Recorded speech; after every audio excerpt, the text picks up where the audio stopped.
가을이 깊어지면 이 작은 읍내에는 유난히 볕이 낮게 걸린다. 감나무 잎이 하나둘 담벼락 위로 떨어지고 우체국 앞 은행나무는 벌써 반쯤 노랗게 물들어 있었다. 그 우체국을 지나 좁은 골목으로 두어 걸음 들어가면 작은 간판 하나가 오래된 나무문 위에 걸려 있다. 고유편지방. 페인트가 반쯤 벗겨진 나무 간판에는 그렇게 적혀 있었다. 한여름은 그 편지방의 유일한 주인이었다. 55의 나이. 이제는 희끗희끗해진 머리카락을 낮게 묶고 늘 같은 자리에 앉아 손님을 기다렸다. 손님이 없는 날에는 낡은 라디오를 틀어놓고 창밖 골목을 오가는 사람들을 무심히 바라보곤 했다.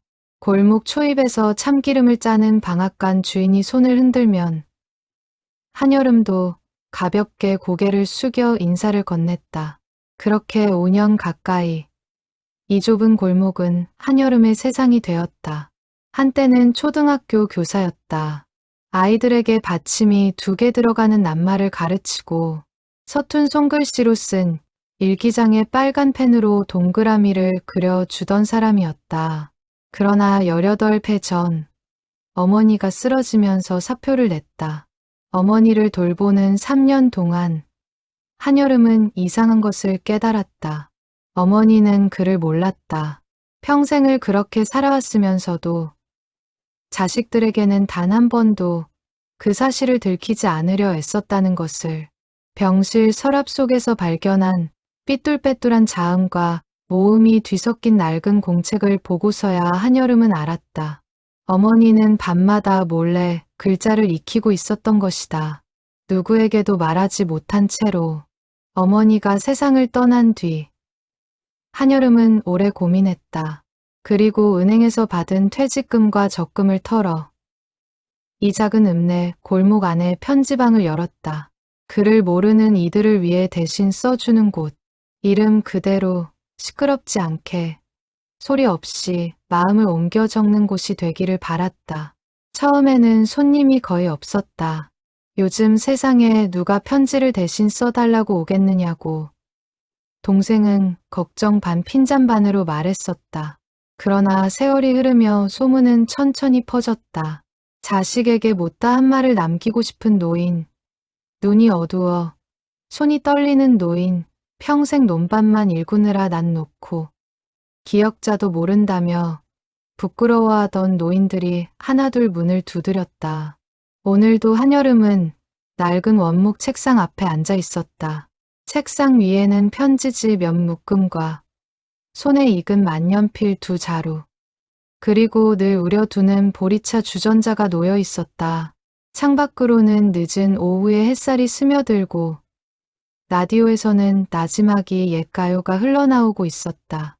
이 방에 놓인 물건들은 하나같이 오래되었다. 책상은 초등학교 시절 아버지가 손수 짜준 것이었고 만년필은 첫 월급으로 산 물건이었다. 낡았지만 손에 익은 것들 사이에서 한여름은 매일 아침 같은 자리를 정돈하며 하루를 시작했다. 한여름은 창가에 앉아 지난주에 받은 편지들을 정리하고 있었다. 손자에게 못다한 미안함을 담은 편지, 먼저 떠난 남편에게 뒤늦게 쓰는 안부, 평생 원망만 하다 뒤늦게 화해를 청하는 편지. 이 작은 방 안에는 그렇게 수십 년 묵은 마음들이 오갔다. 한여름의 일은 단순히 글씨를 옮겨 적는 것이 아니었다. 노인들은 처음 문을 열고 들어올 때 되게 머뭇거렸다. 자신이 글을 모른다는 사실을 남에게 들키는 것이 부끄러운 까닭이었다. 그럴 때마다 한여름은 먼저 보리차 한 잔을 따라 건네며 말했다. 저도 어머니께 배운 거예요. 글씨보다 마음이 먼저라고. 그 한마디에 굳었던 어깨가 스르르 풀리는 노인들을 한여름은 수없이 보아왔다. 사람들은 이곳에서 눈물을 흘리기도 하고 오래 묵은 웃음을 터뜨리기도 했다. 그렇게 한 통의 편지가 완성되기까지 한여름은 그들의 인생을 잠시 함께 걸어주는 사람이 되어 있었다. 문득 한여름은 책상 서랍을 열었다. 그 안에는 낡은 봉투 하나가 조심스레 놓여 있었다. 겉면은 누렇게 변색되었고 모서리는 몇 번이고 손을 탄 듯 달아 있었다. 발신인도 수신인도 적히지 않은 채로 그저 짧은 몇 글자만이 흐릿하게 남아있는 편지였다. 이 편지는 한여름을 길러준 외할머니 오순례의 유품이었다. 5년 전 세상을 떠난 외할머니는 평생 이 편지를 낡은 반지꼬리 밑바닥에 숨겨두고 살았다. 한여름이 그것을 처음 발견한 것은 장례를 치르고 유품을 정리하던 밤이었다. 겉봉을 열어보니 종이는 이미 사가 몇 군데가 찢어져 있었고 먹물로 쓰인 글씨는 반쯤 지워져 있었다. 알아볼 수 있는 것은 몇 문장뿐이었다. 사람만 있으면 반드시 다시 찾아가겠소. 그리고 그 아래 이름 하나 다 지워지고 겨우 한 글자만 남아 있었다. 봉펑. 한여름은 그 편지를 읽을 때마다 할머니가 평생 무엇을 기다리며 살았는지 어렴풋이 짐작만 할 뿐이었다. 할머니는 그 이야기를 자세히 들려준 적이 없었다. 그저 가끔 저녁 밥상을 물리고 나면 마루에 앉아 먼 산을 바라보며 나지막이 중얼거리곤 했다. 사람이 온다고 했으면 오는 거야. 죽지 않고서야. 어린 한여름은 그 말이 무슨 뜻인지 알지 못한 채 그저 할머니의 옆얼굴에 스치던 쓸쓸함만을 기억 속에 담아두었을 뿐이었다. 할머니, 오순례는 평생을 삭바느질로 홀로 딸을 키우고 손녀까지 거두어 길렀다. 남편이라는 존재는 한여름의 기억 속에 단 한 번도 등장한 적이 없었다. 어릴 적 그것을 물으면 할머니는 그저 일찍 돌아가셨다. 고만 짧게 답할 뿐이었다. 그런데 유품 속 낡은 편지를 발견한 뒤로 한여름은 그 짧은 대답 속에 얼마나 많은 세월이 접혀 들어가 있었는지를 뒤늦게 헤아리게 되었다. 할머니는 평생 어떤 이름 하나를 가슴에 묻고 살았던 것이다.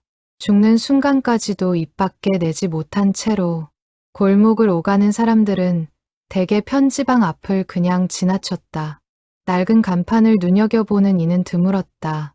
그러나 개중에는 걸음을 멈추고 창 너머를 슬쩍 들여다보는 이들도 있었다. 그런 이들의 눈빛에는 대개 비슷한 무언가가 담겨 있었다. 하고 싶은 말은 많은데 그것을 어떻게 옮겨야 할지 몰라 서성이는 사람의 눈빛이었다. 한여름은 그런 눈빛을 알아볼 때마다 조용히 문을 열어두고 기다렸다. 억지로 부르지 않아도 마음을 정한 사람은 결국 문을 두드리게 마련이었다. 이 골목에는 편지방 말고도 오래된 가게들이 여럿 남아 있었다. 옆집 방앗간은 30년째 같은 자리를 지키고 있었고 맞은편 세탁소는 주인이 2번 바뀌었지만 간판만은 그대로였다. 세월이 흘러도 변하지 않는 것들이 있다는 사실이 한여름에게는 묘한 위안이 되었다. 사람들의 사연은 저마다 다르지만 그 사연을 품고 살아가는 마음만은 어느 시대나 크게 다르지 않을 것이라고 한여름은 종종 생각하곤 했다. 낡은 종이 흔들리는 소리가 들렸다. 편지방 문이 열린 것이다. 한여름은 서랍을 조용히 닫고 고개를 들었다. 문가에는 한 노인이 서 있었다. 허리가 조금 굽었고 손에는 낡은 지팡이를 짚고 있었다. 희끗한 머리카락 아래로 깊게 팬 주름이 세월을 말해 주었다. 노인은 한참을 문가에 선 채로 안을 들여다보다가 마침내 조심스레 입을 열었다.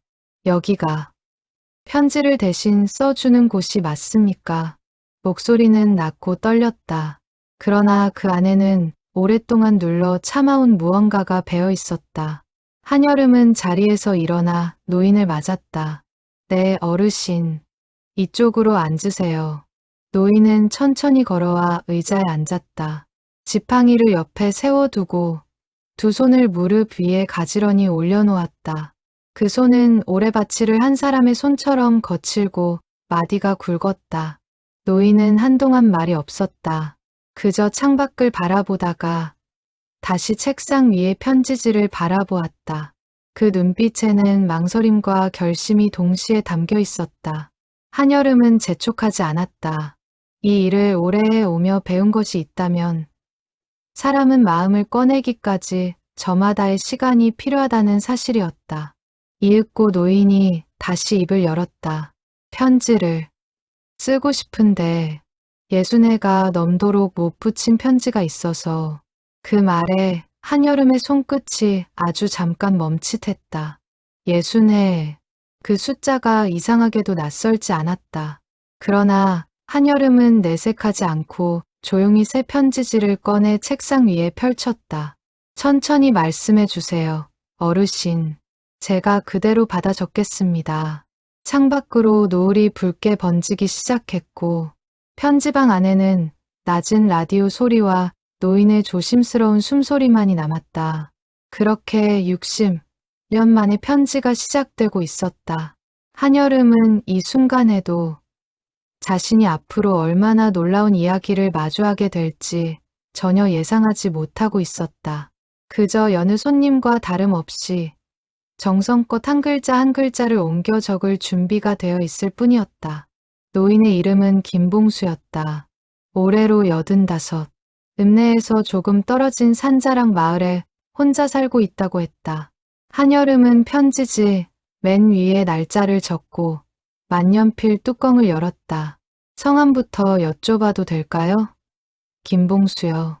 봉황봉자에 목숨수자. 노인은 또박또박 자신의 이름을 풀어 설명했다. 그 말투에는 평생 자신의 이름 석자를 남에게 설명해 온 사람 특유의 익숙함이 배어 있었다. 예전에는 관공서에 서류를 낼 때마다 이름을 어떻게 쓰는지 물어보는 이들에게 매번 같은 설명을 반복해야 했을 것이다. 그 반복이 노인에게는 어쩌면 작은 상처였을지도 모른다고. 한여름은 문득 생각했다. 노인은 자리에 앉고 나서도 한동안 편지방 안을 천천히 둘러보았다. 벽에 걸린 오래된 달력, 책꽂이에 가지런히 꽂힌 편지지 묶음, 창가에 놓인 작은 화분까지. 그 시선에는 낯선 공간에 대한 조심스러움과 동시에 어딘가 안도하는 기색이 함께 섞여 있었다. 이런 데 오는 게 처음이라 좀 어색하구려. 노인이 멋쩍게 웃으며 말했다. 한여름도 함께 웃으며 답했다. 다들 처음엔 그렇게 말씀하세요. 편하게 계세요, 어르신. 그 한마디에 노인의 어깨가 조금 누그러지는 듯했다. 한여름이 묻자 노인은 잠시 머뭇거렸다. 마른 손으로 지팡이 손잡이를 몇 번이고 쓰다듬더니 나지막이 입을 열었다. 오순례. 그 이름이 귀에 닿는 순간 한여름은 손끝이 굳는 것을 느꼈다. 만년필 끝이 종이 위에서 잠시 멈췄다. 그러나 노인은 그것을 눈치채지 못한 채 말을 이었다. 혹시 아시는 이름이요? 흔한 이름이니 아니겠지요. 한여름은 애써 태연한 얼굴로 고개를 저었다. 아닙니다, 어르신. 계속 말씀해 주세요. 세상에 같은 이름을 가진 사람이 어디 한둘이겠는가. 한여름은 스스로를 다독이며 다시 펜을 쥐었다. 그러나 가슴 한켠에서는 이상한 두근거림이 가시지 않았다. 노인은 천천히, 아주 천천히 이야기를 시작했다. 그 사람을 마지막으로 본 게 내가 23살 때였소. 전쟁통에 피난을 나서던 겨울이었지. 창밖 저녁 바람이 문틈으로 스며들었다. 한여름은 펜을 쥔 채 노인의 말 한마디를 놓치지 않으려 애썼다. 그 여자는 이웃 마을 처녀였소. 나보다 2살 아래였고 전쟁이 나기 전까지는 얼굴 한번 제대로 본 적도 없었지. 그런데 피난길에서 같은 무리에 섞여 걷다가 처음 말을 트게 됐소. 노인의 눈빛이 아득해졌다. 마치 시간을 거슬러 그 겨울 산길 어딘가를 다시 걷고 있는 듯했다. 피난길이 다 그렇지만 사람이 죽고 사는 게 하루아침이었소. 먹을 것도 없고 잠잘 곳도 없고. 그런데 그 사람은 그 와중에도 남을 먼저 챙기는 사람이었소. 내가 발을 다쳐 절뚝거리니까 자기 몫으로 받은 주먹밥을 반이나 나눠주더군. 노인은 그 대목에서 잠시 말을 멈췄다. 눈가가 붉어졌지만 눈물을 보이지는 않았다. 대신 마른 기침을 몇 번 하고는 다시 말을 이었다. 그렇게 두어 달을 같은 피난 행렬에서 걷다 보니 정이 들었소. 요즘 젊은 사람들 말로 하면 그게 첫사랑이었던 게지. 노인은 그 겨울의 풍경을 더 자세히 들려주었다. 발이 얼어 감각이 없어질 무렵 그 사람이 자신의 한 짝을 벗어 노인의 동상 걸린 발가락을 감싸 주었다는 이야기. 밤이면 모닥불 앞에서 고향 이야기를 나누며 웃었다는 이야기. 어느 날은 그 사람이 부르던 노래 한 소절을 아직도 잊지 못한다는 이야기까지지. 노인의 목소리는 그 대목에 이르러 미세하게 흔들렸다. 이름도 모르는 남녀가 그렇게 두 달을 걸으면 남는 게 정밖에 더 있겠소. 밥 한 술을 나누고 잠자리를 지켜주고 그러다 보면 어느새 서로가 서로의 버팀목이 되어 있더군. 한여름은 펜을 쥔 손에 힘을 주며 그 말들을 하나하나 옮겨 적었다. 노인의 이야기 속 풍경이 마치 눈앞에 펼쳐지는 듯 생생했다.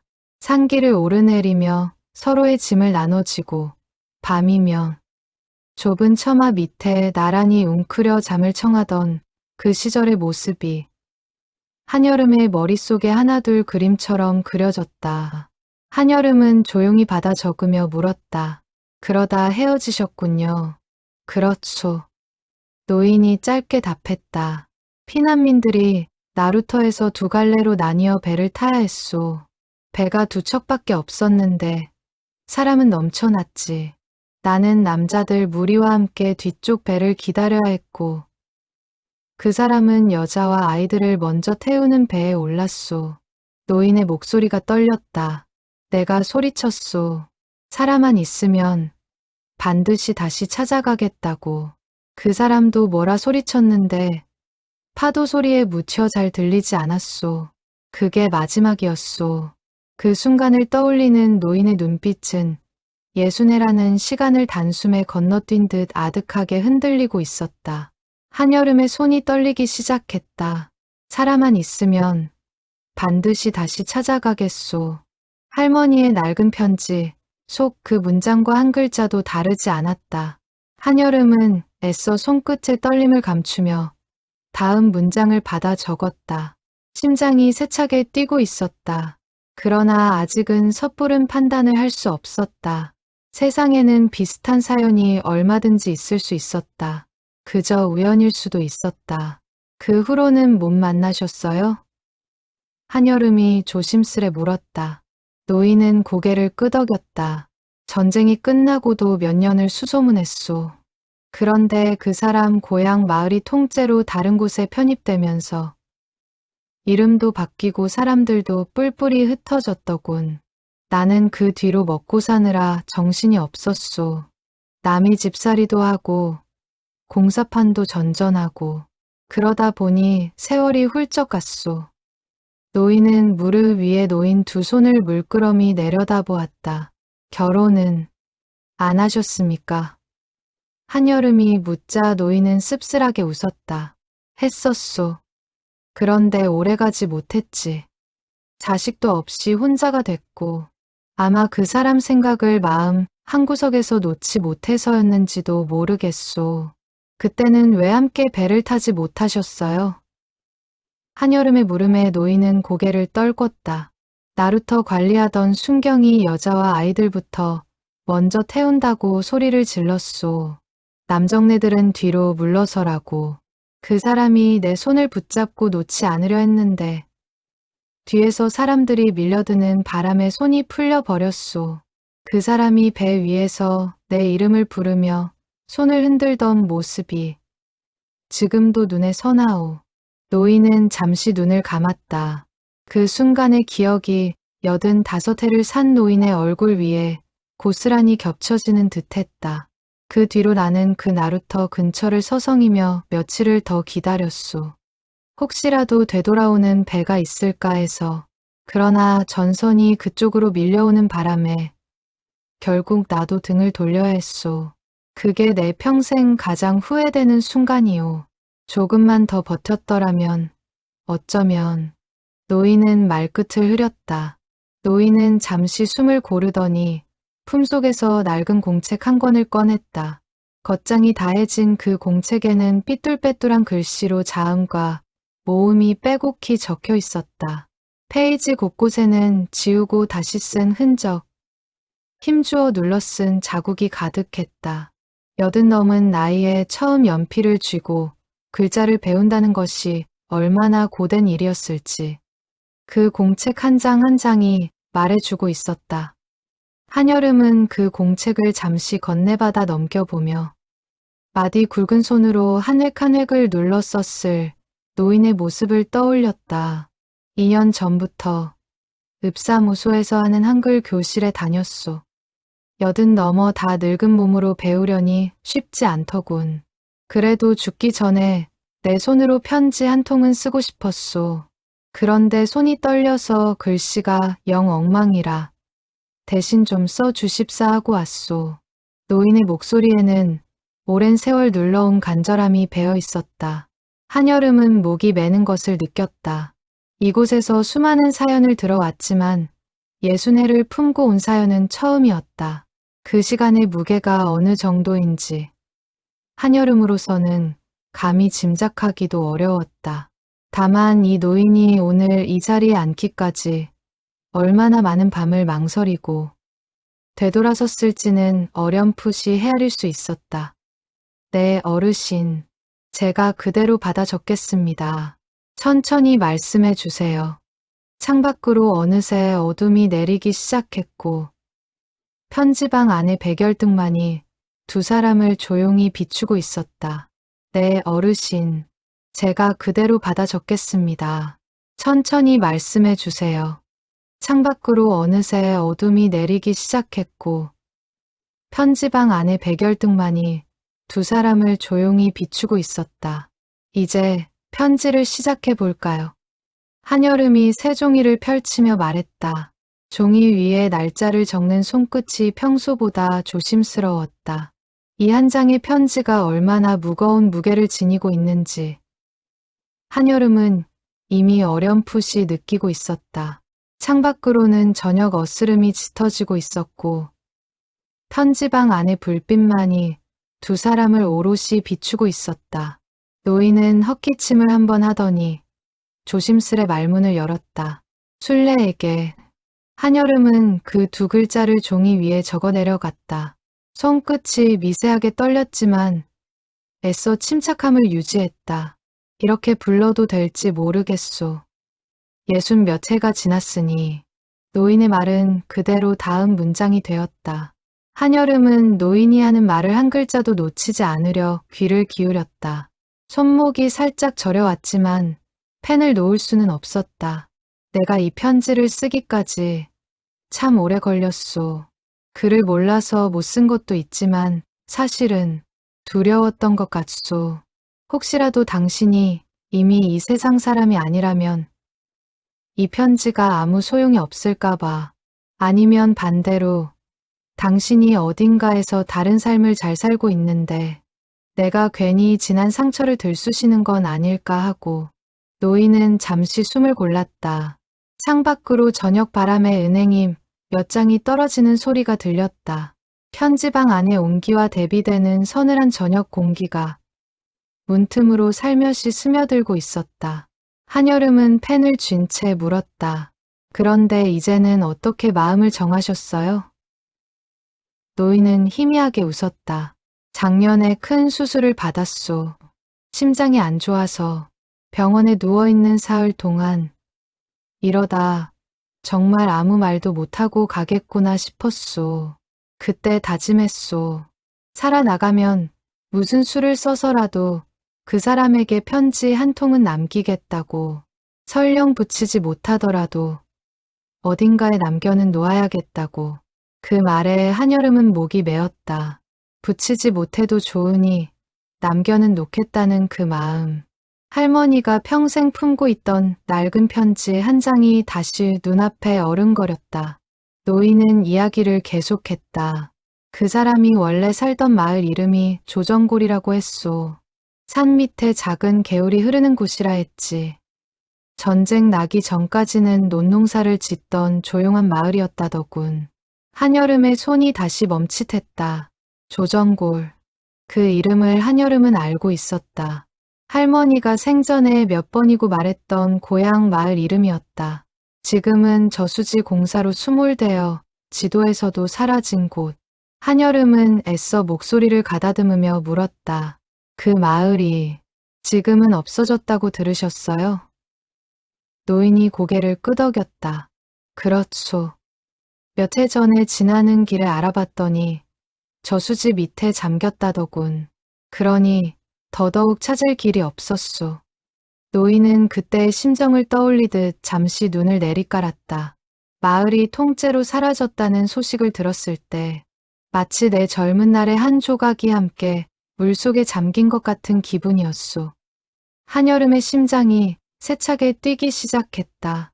조정골, 할머니의 고향, 순례라는 이름, 사람만 있으면 반드시 찾아가겠다던 그 문장. 우연이라고 하기에는 너무 많은 조각이 맞아떨어지고 있었다. 그러나 한여름은 아직 입을 열 수 없었다. 확신이 서기 전까지는 섣불리 노인의 마음을 흔들어서는 안 될 것 같았다. 어쩌면 이 노인에게는 지금 이 순간이 평생을 통틀어 가장 조심스럽게 다뤄야 할 순간일지도 몰랐다. 한여름은 스스로에게 되뇌었다. 침착하자. 아직은 섣불리 판단할 때가 아니다. 그러나 마음속 깊은 곳에서는 이미 걷잡을 수 없는 확신이 자라나고 있었다. 만년필을 쥔 손끝에서부터 시작된 떨림이 어느새 어깨까지 번지고 있었다. 계속 말씀해 주세요, 어르신. 한여름은 애써 목소리를 가다듬으며 말했다. 목소리가 흔들리지 않도록 여러 번 마른 침을 삼켜야 했다. 손끝은 여전히 만년필을 쥔 채였지만 다음 문장을 받아 적을 준비를 하면서도 머릿속은 온통 서랍 속 낡은 편지로 가득 차 있었다. 노인은 그런 한여름의 속내를 알 리 없이 다시 편지의 다음 문장을 이어갔다. 그때 그 나루터에서 당신이 나에게 준 건 주먹밥 반쪽만이 아니었소. 나는 그 겨울 당신 덕분에 사람이 사람에게 얼마나 큰 힘이 될 수 있는지를 배웠소. 그 뒤로 험한 세상을 살아오면서 힘들 때마다 그 겨울을 떠올렸소. 당신이 나눠준 온기가 내가 살아남는 이유 중 하나였소. 한여름은 그 문장을 받아 적으며 눈시울이 붉어지는 것을 느꼈다. 이것은 단순한 옛사랑의 고백이 아니었다. 전쟁이라는 거대한 폭력 속에서 두 사람이 서로에게 건넸던 작은 인간다움에 대한 증언이었다. 노인은 잠시 숨을 고르고 다시 그 겨울의 기억 속으로 들어갔다. 그날 아침에는 눈이 유난히 많이 내렸소. 발목까지 푹푹 빠지는 눈길을 걸으며 당신은 내내 콧노래를 흥얼거렸지. 무섭지 않냐고 물으니 당신은 이렇게 대답했소. 무서운 건 오늘 하루뿐이지. 내일은 또 내일의 해가 뜨지 않겠어요. 그 말이 나에게는 큰 위로가 됐소. 세상이 다 무너져도 사람이 그렇게 살아갈 수 있구나 하는 것을 그때 처음 배웠소. 한여름은 그 문장을 받아 적으며 손끝이 다시 떨려왔다. 할머니가 평생 입버릇처럼 하시던 말과 너무도 닮아 있었다. 힘든 일이 있을 때마다 할머니는 늘 말씀하셨다. 오늘만 견디면 된다고. 해는 어김없이 다시 뜬다고. 노인은 이야기를 더 이어갔다. 나루터에서 헤어지기 전날 밤, 우리는 마지막으로 모닥불 앞에 나란히 앉았소. 당신은 그때 나에게 손수건 한 장을 건넸소. 자기가 직접 술을 놓은 거라 하면서 거기에 작은 매화 한 송이가 수놓아져 있었지. 나는 그 손수건을 평생 품고 다녔소. 전쟁이 끝나고 공사판을 전전하고 늙어 이 지경이 될 때까지도. 그런데 몇 해 전 이사를 하면서 그만 어디론가 잃어버리고 말았소. 그게 지금도 그렇게 아쉬울 수가 없소. 노인의 목소리가 잠기듯 낮아졌다. 한여름은 문득 할머니의 반지꼬리 속에 있던 낡은 손수건 한 장을 떠올렸다. 매와 문양이 희미하게 수놓아져 있던, 그러나 유품을 정리할 때는 대수롭지 않게 여기고 다른 옷가지들과 함께 상자에 넣어 두었던 그 손수건이었다. 노인의 이야기는 계속됐다. 헤어진 뒤로 몇 년간 나는 당신이 살아있기를, 어딘가에서 좋은 사람 만나 행복하게 살고 있기를 매일 밤 빌었소. 원망은 단 한 번도 하지 않았소. 그저 미안했소. 그 손을 끝까지 붙잡지 못한 것이 조금만 더 힘을 냈더라면 하는 후회가 60년이 지난 지금도 가슴 한켠에 남아있소. 한여름은 펜을 쥔 손을 잠시 멈추고 눈을 감았다. 마루에 앉아 먼 산을 바라보던 할머니의 뒷모습이 떠올랐다. 사람이 온다고 했으면 오는 거라던 그 쓸쓸한 중얼거림도 함께 두 사람이 같은 시간, 다른 곳에서 서로를 향해 품었던 그리움의 무게가 얼마나 컸을지 한여름은 이제야 조금씩 실감하고 있었다. 한여름은 잠시 자리에서 일어나 보리차를 새로 따랐다. 손이 떨리는 것을 노인에게 들키지 않으려 등을 돌린 채 숨을 골랐다. 창밖 골목에는 저녁 산책을 나온 동네 노인 두엇이 지나가며 두런두런 이야기를 나누는 소리가 들렸다. 평범한 하루의 소리였다. 그러나 한여름의 마음속에서는 지금 이 순간 60해의 시간이 하나로 겹쳐지고 있었다. 다시 자리에 앉은 한여름은 애써 담담한 목소리로 물었다. 그래서 다음 문장은 어떻게 이어갈까요, 어르신? 노인은 물끄러미 창밖을 바라보다가 다시 나지막이 말을 이어갔다. 창밖은 이미 어둑해져 있었다. 편지방 안의 백열등 아래 노인의 그림자가 길게 드리워졌다. 한여름은 오늘 이 자리에서 자신이 무엇을 마주하고 있는지 아직 확신할 수는 없었다. 그러나 마음 깊은 곳에서는 이미 어떤 예감이 자라나고 있었다. 이 편지가 60해를 건너 어쩌면 자신에게로 이어지는 편지일지도 모른다는 예감이었다. 그 예감은 두려움이 아니라 오히려 설렘에 가까운 감정이었다.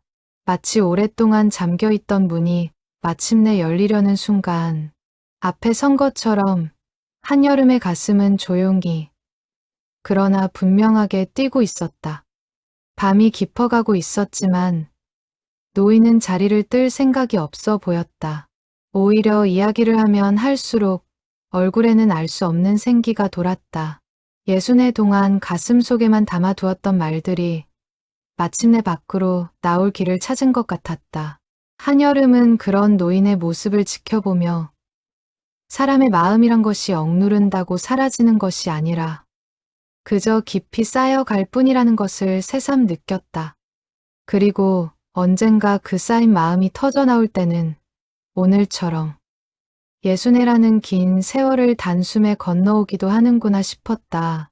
한여름은 노인의 이야기를 받아 적으면서도 마음 한구석에서 걷잡을 수 없이 커져가는 확신과 싸우고 있었다.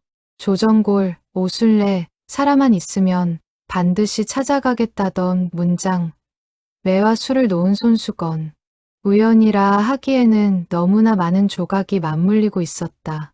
어르신, 혹시 한여름은 몇 번이고 말을 꺼내려다 삼켰다. 아직은 때가 아니라는 생각이 들었다.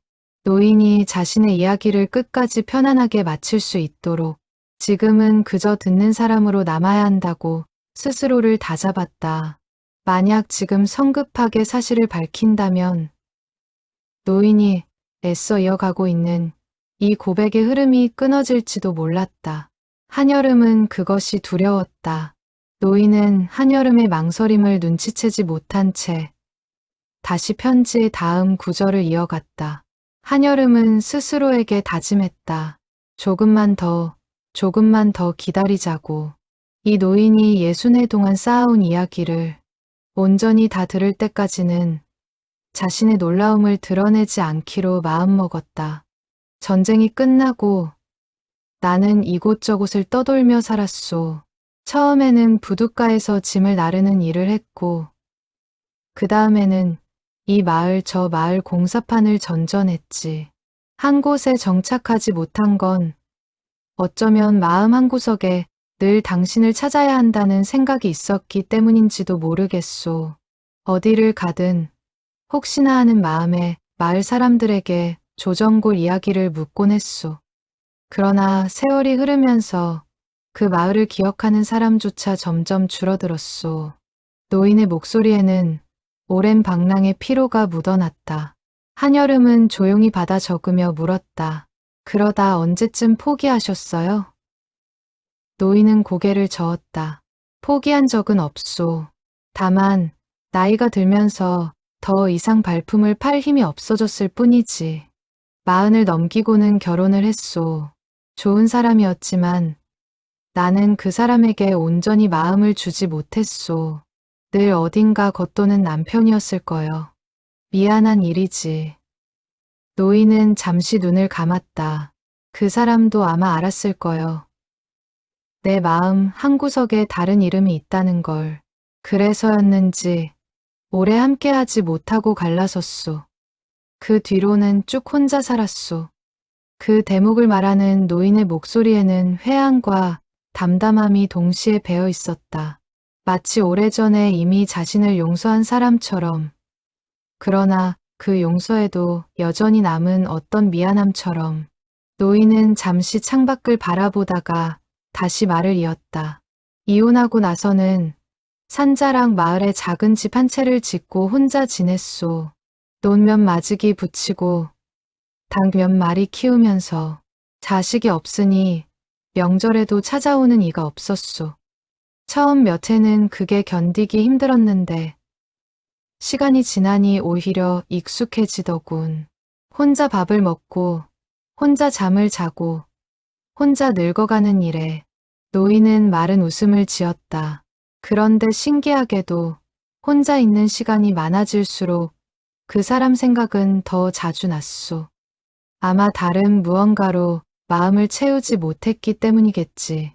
한여름은 그 말을 받아 적으며 문득 노인의 삶이 얼마나 외로웠을지를 헤아려 보았다. 자식도 없이 곁을 지켜줄 사람도 없이 늙어가는 삶이란 어떤 것일지. 한여름으로서는 온전히 상상하기 어려웠다. 그러나 노인의 담담한 말투 속에서 그 외로움이 결코 가벼운 것이 아니었음을 짐작할 수 있었다. 사람은 홀로도 살아갈 수 있지만 그 삶이 결코 쉽지만은 않다는 것을 노인의 굽은 어깨가 말해주고 있었다. 평생 한 사람을 마음에 품고 살아가는 일은 그리움인 동시에 형벌이기도 했을 것이다. 노인은 다시 이야기를 이어갔다. 나이 70을 넘기면서는 이제 정말 이 세상에서 그 사람을 다시 만날 일은 없겠다 싶었소. 그래서 마음을 접기로 했었소. 그런데 참 이상하지. 마음을 접었다고 생각한 순간에도 봄이 되어 매화가 피면 여지없이 그 사람 생각이 나더군. 사람 마음이라는 게 접는다고 접히는 게 아닌가 보오. 한여름은 목이 메어왔다. 매화라는 단어가 다시 등장하자 가슴이 뭉클해졌다. 할머니의 방 안에도 작은 매화나무 화분이 하나 있었다. 매년 겨울이 끝나갈 무렵이면 할머니는 그 화분 앞에 오래 앉아 있곤 했다. 어린 한여름은 그저 할머니가 꽃을 좋아하시나 보다 여겼을 뿐이었다. 그러나 이제 와 생각해보니 그것은 단순한 취향이 아니었을지도 몰랐다. 그런데 왜 하필 지금 이렇게 편지를 쓰기로 결심하셨어요? 한여름이 묻자 노인은 품속에서 작은 사진 한 장을 꺼내 책상 위에 올려놓았다. 색이 바랜 흑백 사진이었다. 젊은 시절의 노인이 어색하게 서 있는 모습이 담겨 있었다. 이건 내가 25 무렵 찍은 사진이요. 그때도 나는 이 사진 뒤에 편지를 쓰려고 몇 번이나 펜을 들었소. 그러나 글을 몰라 쓰지 못했지. 그러다 문득 이런 생각이 들었소. 이대로 죽으면 이 마음은 아무도 모른 채 그냥 사라지고 마는구나. 그건 너무 억울한 일이다 싶었소. 설령 그 사람에게 닿지 못하더라도 이 세상 어딘가에 이 마음이 글자로 남아 있어야 하지 않겠소. 노인은 사진 한 귀퉁이를 손끝으로 매만지며 말을 이었다. 요즘 젊은 사람들은 마음을 참 쉽게 전하더군. 전화 한 통이면 되고 문자 몇 줄이면 되고. 그런데 우리 때는 그런 게 없었소. 마음을 전하려면 발로 뛰거나 편지를 쓰거나 그도 아니면 그저 가슴에 묻고 사는 수밖에 없었소. 한여름은 사진을 가만히 내려다보았다. 젊은 날의 노인은 지금과는 다른 얼굴이었지만 눈빛만은 그대로였다. 깊고 조금은 쓸쓸한 눈빛. 사진 속 청년은 어색하게 두 손을 앞으로 모은 채 카메라를 바라보고 있었다. 낡은 무명 저고리 차림이었고 뒤로는 나지막한 초가지붕이 어렴풋이 보였다. 그 시절의 가난과 혼란이 사진 한 장 속에도 고스란히 배어 있었다. 한여름은 그 사진을 보며 문득 할머니가 오래된 앨범 속에 끼워두었던 낯선 남자의 흑백 사진 한 장을 떠올렸다. 어릴 적 누구냐고 물으면 할머니는 그저 옛날 동네 사람이라며 서둘러 앨범을 덮곤 했었다. 한여름은 문득 서랍 속에 있는 할머니의 낡은 편지가 떠올랐다. 지금 이 자리에서 그것을 꺼내 보이고 싶은 충동이 일었지만 애써 눌러 참았다. 아직은 확신할 수 없었다. 좀 더 들어야 했다.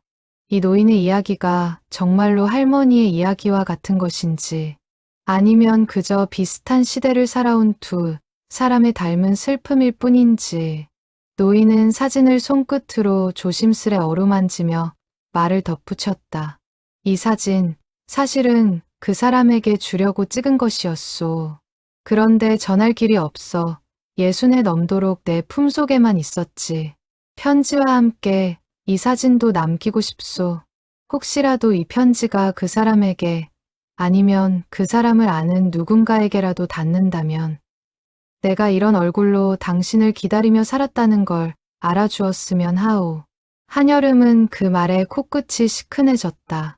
닿을 곳 없는 마음을 그래도 남기고 가겠다는 그 심정이 할머니가 평생 낡은 편지 한 장을 반지꼬리 밑에 숨겨두었던 마음과 다르지 않게 느껴졌다. 사진 속 노인의 젊은 눈빛과 지금 눈앞에서 편지를 부르는 노인의 눈빛이 조금도 다르지 않다는 사실이 한여름의 마음을 더욱 뭉클하게 했다. 계속하시죠, 어르신. 한여름은 다시 펜을 고쳐 쥐었다. 창밖으로는 어느새 초승달이 떠 있었고 골목 어귀 가로등이 노란 불빛을 던지고 있었다. 편지방 안의 시계는 9시를 지나고 있었지만 두 사람 중 누구도 시간을 신경 쓰지 않았다. 지금 이 순간만큼은 예순해 전 그 겨울과 오늘이 하나로 이어져 있는 듯했다. 노인은 사진을 조심스레 다시 품에 넣고 편지의 다음 문장을 이어갔다. 그 목소리에는 조금 전보다 한결 안정된 기운이 서려 있었다. 마치 오늘 이 자리에서 처음으로 자신의 이야기를 온전히 받아줄 사람을 만난 사람처럼. 노인은 사진을 조심스레 다시 품에 넣고 편지의 다음 문장을 이어갔다. 창밖에는 어느새 초승달이 떠 있었고 편지방 안의 시간은 마치 그 겨울 나루터의 어느 하루처럼 천천히 흘러가고 있었다. 노인이 화장실을 다녀오겠다며 잠시 자리를 비운 사이 한여름은 서랍을 열어 낡은 편지를 꺼냈다. 손끝이 떨렸다. 몇 번이고 읽었던 편지였지만 오늘따라 그 안의 글자 하나하나가 낯설게 다가왔다. 형광등 아래서 다시 들여다본 편지지는 오랜 세월 손을 탄 흔적이 고스란히 남아 있었다. 모서리는 둥글게 달았고 접힌 자국을 따라 종이가 얇아져 있었다. 얼마나 많은 밤 할머니가 이 편지를 펼쳤다 접기를 반복했을지 그 흔적만으로도 짐작이 갔다. 사람만 있으면 반드시 다시 찾아가겠소. 그리고 그 아래 흐릿하게 남은 한 글자 봉펑. 한여름은 그 글자를 손끝으로 가만히 쓸어 보았다. 봉수, 김봉수. 이제는 부정할 수 없는 확신이 가슴 깊은 곳에서부터 차올랐다. 기억은 저절로 흘러갔다. 한여름이 12살 되던 해봄이었다. 학교에서 돌아오는 길에 마당 한켠에 놓인 매화나무 화분 앞에 쪼그려 앉은 할머니를 보았다. 할머니는 이제 막 벙글기 시작한 매화 꽃봉오리를 오래도록 바라보고 있었다. 어린 한여름이 다가가 물었다. 할머니, 꽃이 그렇게 좋아. 할머니는 대답 대신 희미하게 웃으며 한여름의 머리를 쓰다듬었다. 이 꽃을 보면 옛날 생각이 나서 그래. 무슨 생각? 좋은 사람 생각. 할머니는 그렇게만 말하고 더는 설명하지 않았다. 그 짧은 대화가 어린 한여름의 기억 속에 오래도록 남은 이유는 아마도 그때 할머니의 눈빛이 평소와는 사뭇 달랐기 때문이었을 것이다. 늘 씩씩하고 담담하던 할머니가 그 순간만큼은 마치 다른 세상을 보고 있는 사람처럼 아득한 얼굴을 하고 있었다. 그때는 그저 할머니가 젊은 시절 좋아하던 사람이 있었나 보다. 어렴풋이 짐작만 했을 뿐이었다. 그 좋은 사람이 지금 이 편지방 문 밖에서 화장실을 다녀오고 있는 노인일 줄은 그때는 상상조차 하지 못했다. 한여름은 편지를 다시 서랍에 넣으려다 문득 그 옆에 놓아둔 오래된 손수건을 함께 꺼냈다. 매화 문양이 희미하게 수놓아진 색이 바래고 올이 다 풀린 손수건이었다. 할머니의 유품을 정리하던 날 다른 옷가지들과 함께 상자에 넣어두었던 것을 몇 해 전 다시 꺼내 서랍 한 구석에 옮겨두었다. 특별한 이유는 없었다. 그저 할머니의 손길이 담긴 물건이라 차마 버릴 수 없었을 뿐이었다. 그런데 이제 와 생각해보니 이 손수건이야말로 60해 전 그 겨울 나루터에서 오간 마음의 증거였다. 한여름은 손수건 귀퉁이를 가만히 어루만졌다. 삐뚤빼뚤하지만 정성스럽게 놓인 매화 자수는 배운 적 없는 손으로도 사람이 얼마나 진심을 담을 수 있는지를 말해주고 있었다. 밖에서 문 여닫는 소리가 들리고 노인이 다시 편지방 안으로 들어섰다. 한여름은 황급히 편지와 손수건을 서랍 안에 넣고 서랍을 닫았다. 아직은 때가 아니었다. 노인이 자리에 앉으며 물었다. 어디까지 썼소? 한여름은 애써 목소리를 가다듬으며 답했다. 매화 이야기까지 하셨어요. 노인은 고개를 끄덕이며 다시 자리에 앉았다. 그 얼굴에는 조금 전보다 더 깊은 피로가 스며 있었다. 85해를 산 몸으로 60해 묵은 마음을 꺼내는 일은 결코 쉬운 일이 아니었을 것이다. 한여름은 그런 노인을 보며 이 자리가 노인에게 얼마나 큰 용기를 필요로 하는 자리인지 새삼 깨달았다. 어르신, 잠시 쉬었다 하실까요? 한여름이 조심스레 물었다. 노인의 이마에 옅게 맺힌 땀방울과 살짝 가빠진 숨소리가 마음에 걸렸기 때문이었다. 그러나 노인은 고개를 저었다. 아니요. 오늘 다 못하면 다시 이 마음을 꺼낼 용기가 안 날 것 같소.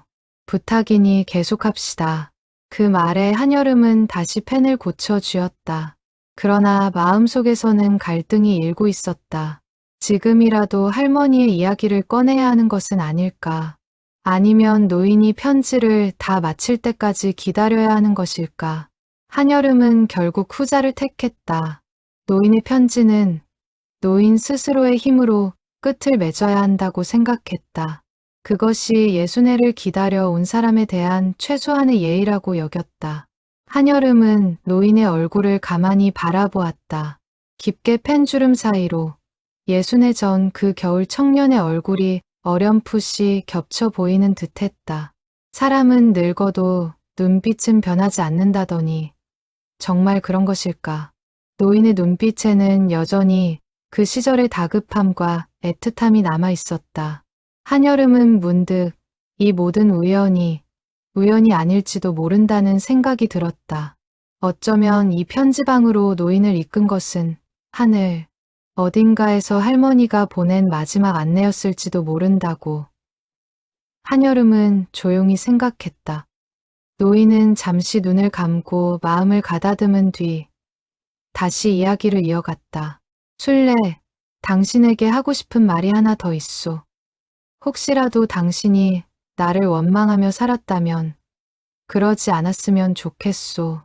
나는 당신의 손을 놓은 그 순간을 평생 후회했지만 그 후회가 당신에게까지 짐이 되기를 바라지는 않소. 부디 어디에서든 원망 없이 편안하게 지냈기를 바라오. 노인은 이 문장을 말하며 몇 번이고 숨을 고르고 다시 시작하기를 반복했다.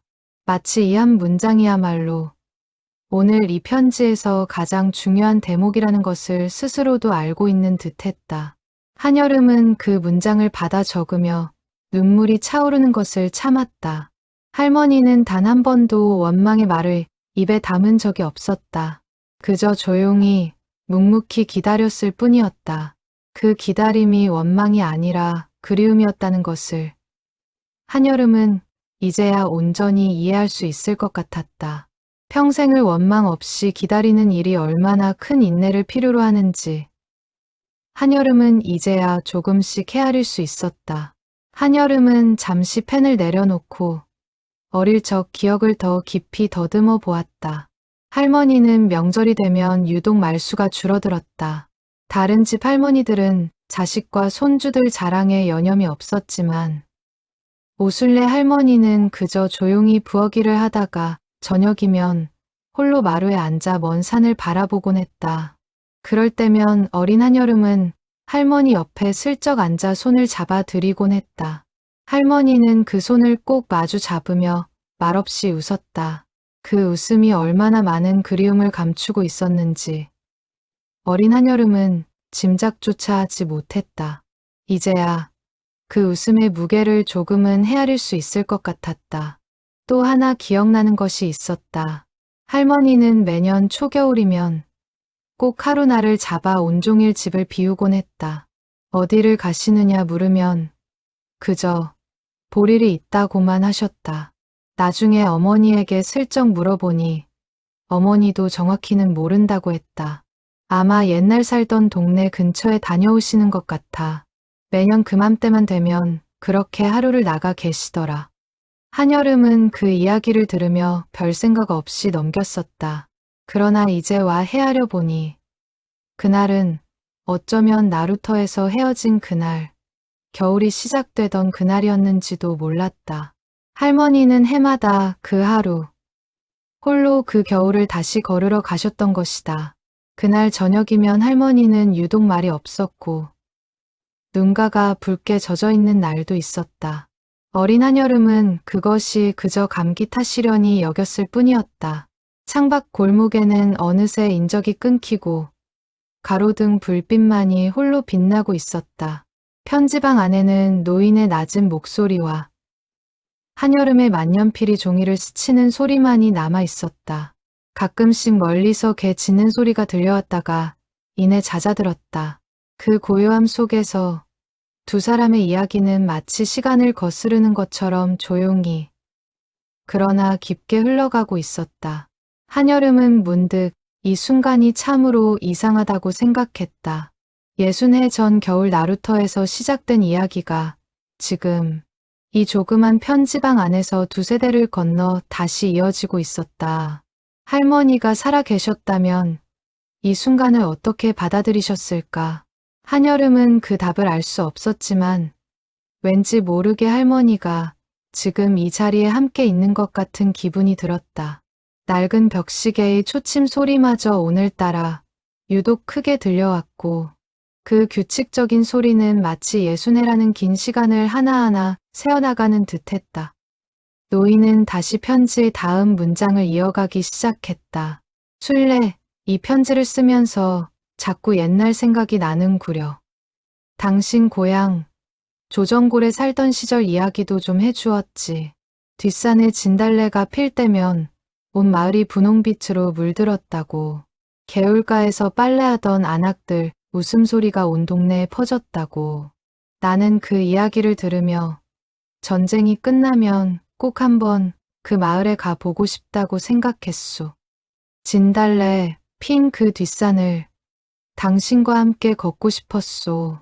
노인의 목소리는 그 대목에서 유독 부드러워졌다.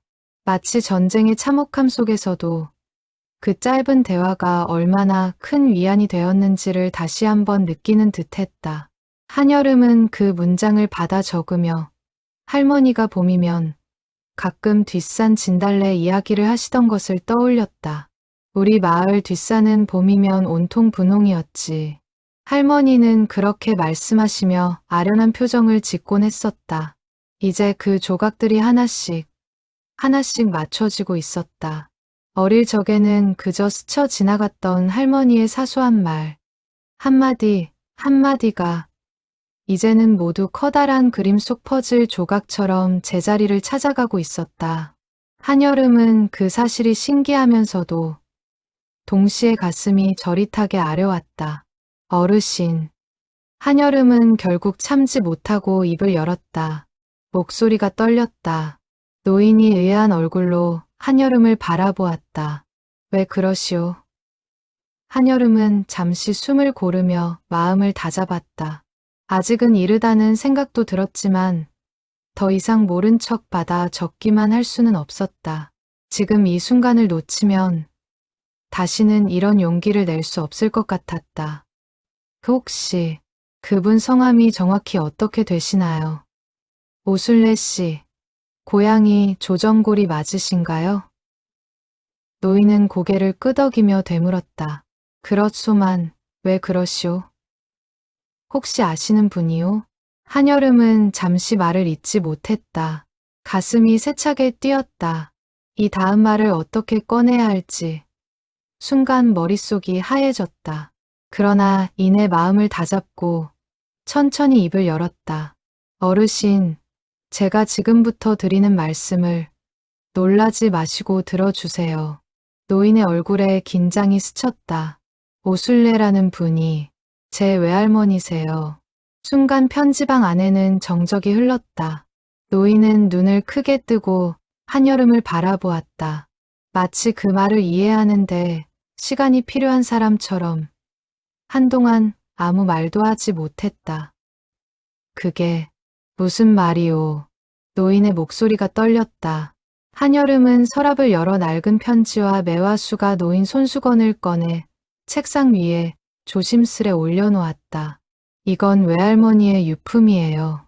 5년 전에 돌아가셨는데 반지꼬리 밑에 이 편지를 평생 숨겨두고 계셨어요. 노인은 떨리는 손으로 편지를 집어들었다. 눈이 어두워 잘 보이지 않는 듯 편지를 얼굴 가까이 가져가 한참을 들여다보았다. 그러다 마침내 편지 아래쪽에 남은 흐릿한 글자 하나를 발견했다. 봉풍. 노인의 손이 심하게 떨리기 시작했다. 이건 내 글씨여. 노인이 겨우 목소리를 짜냈다. 그때 헤어지기 전에 마을 서당 훈장님께 겨우 부탁해서 급하게 몇 자 적었던 편지요. 순례에게 전해달라고. 혹시라도 붙일 방법이 있으면 붙여달라고. 지나던 상인에게 맡겼었소. 그게 정말 순례에게 닿았단 말이오? 노인의 눈에서 마침내 눈물이 흘러내리기 시작했다. 85해를 살며 좀처럼 흘리지 않았을 눈물이었다. 한여름도 더는 참지 못하고 눈물을 쏟았다. 네, 어르신. 이 편지 할머니가 평생 품고 사셨어요. 돌아가시는 그 순간까지도요. 노인은 손수건을 조심스레 집어들었다. 매화 문양을 손끝으로 어루만지며 떨리는 목소리로 중얼거렸다. 이게 그때 그 손수건이오. 내가 잃어버렸다고 생각했던. 그런데 이게 아니라 순례가 가져간 거였구려.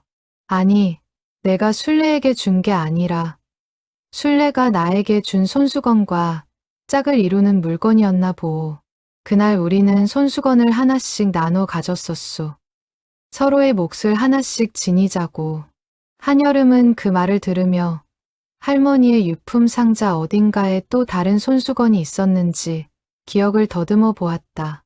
확실하지 않았지만 왠지 있었을 것 같다는 생각이 들었다. 노인은 손수건을 두 손으로 감싸 쥔 채 한참을 그렇게 앉아 있었다. 그 모습은 마치 60해 전 그날로 돌아가 다시 그 손을 맞잡고 있는 사람처럼 보였다. 노인은 한참을 흐느끼다가 문득 무언가 떠오른 듯 고개를 들었다. 순례는 어떻게 살았소? 행복했소? 그 물음에 한여름은 잠시 망설였다. 무엇부터 이야기해야 할지 몰랐다. 노인의 눈빛에는 두려움과 간절함이 뒤섞여 있었다. 마치 어떤 대답을 듣더라도 받아들일 준비가 되어 있는 동시에 그 대답이 두려운 사람의 눈빛이었다. 할머니는 평생 혼자 사셨어요. 딸 하나 낳아 기르시고 그 딸이 저를 낳고 일찍 세상을 떠나면서 저까지 손수 키우셨어요. 삭바느질로 생계를 이으시면서요. 노인은 그 말에 눈을 질끈 감았다. 그럼 결혼은 다른 사람과는 안 하셨어요. 제가 아는 한 할머니는 평생 혼자셨어요. 노인은 그 말을 듣고 한동안 아무 말도 하지 못했다. 미안함과 그리움이 뒤섞인 얼굴이었다. 제가 어릴 때 할머니는 가끔 마루에 앉아 먼 산을 보시며 이렇게 중얼거리셨어요. 사람이 온다고 했으면 오는 거야. 죽지 않고서야. 한여름이 그 말을 전하자 노인은 참았던 울음을 다시 터뜨렸다. 그랬구려. 그렇게 기다리고 있었구려. 나는 그 사람을 찾을 방도가 없어 포기했다고 스스로를 위로하며 살았는데 그 사람은 그렇게 나를 기다리고 있었구려. 노인의 어깨가 크게 들썩였다. 그 모습을 지켜보던 한여름의 눈에서도 눈물이 하염없이 흘러내렸다. 한여름은 그런 노인의 손을 가만히 붙잡았다. 거칠고 마디 굵은 손이었다. 할머니의 손과 닮은 평생 고된 세월을 살아낸 사람의 손이었다. 어르신 잘못이 아니에요. 한여름이 나지막이 말했다. 그때는 전쟁이었잖아요. 두 분 다 그 시대가 만든 이별을 견뎌내신 것뿐이에요. 누구의 잘못도 아니에요. 노인은 고개를 끄덕이면서도 여전히 눈물을 멈추지 못했다. 그래도 조금만 더 찾아볼 걸, 조금만 더 버텨볼 걸. 그런 후회가 평생 떠나지 않았소.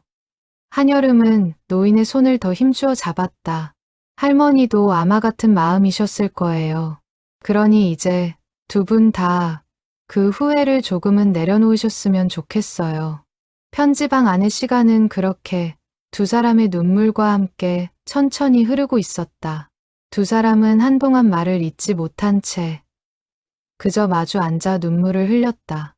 편지방 안의 백열등 불빛 아래 60해의 세월을 건너온 두 개의 마음이 마침내 서로를 알아본 순간이었다. 시계는 어느새 10시를 넘기고 있었지만 두 사람 모두 그 사실을 알아차리지 못했다. 그만큼 이 순간은 두 사람 모두에게 그리고 세상을 떠난 할머니에게도 오랜 시간을 건너온 특별한 순간이었다. 창밖 골목에는 늦은 밤 지나가는 사람의 발소리조차 들리지 않았고 오직 두 사람의 낮은 흐느낌만이 편지방 안을 가득 채우고 있었다. 창밖으로는 늦가을에 찬바람이 지나가고 있었지만 방 안의 공기만은 이상하리만치 따뜻했다. 한여름은 문득 이 순간을 위해 할머니가 평생 그 편지를 간직해왔던 것은 아닐까 하는 생각이 들었다. 언젠가 누군가에게 이렇게 전해지기를 바라며 라디오에서는 여전히 낮은 볼륨으로 옛 가요가 흘러나오고 있었다. 그 익숙한 멜로디가 오늘따라 유난히 서글프게 들렸다. 한여름은 문득 자리에서 일어나 창문을 살짝 열었다. 서늘한 밤 공기가 방 안으로 스며들었다. 노인은 그제야 조금 진정된 얼굴로 눈물이 마른 뺨을 손등으로 닦아냈다. 이런 날이 올 줄은 정말 몰랐소.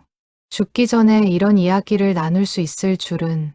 노인의 목소리에는 여전히 떨림이 남아 있었지만 그 안에는 조금씩 안도감도 섞여 들고 있었다.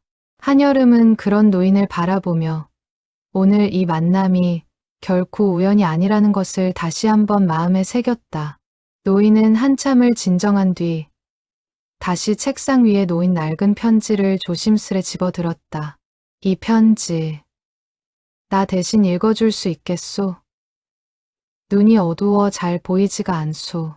한여름은 고개를 끄덕이며 편지를 건네받았다. 손끝이 떨렸다.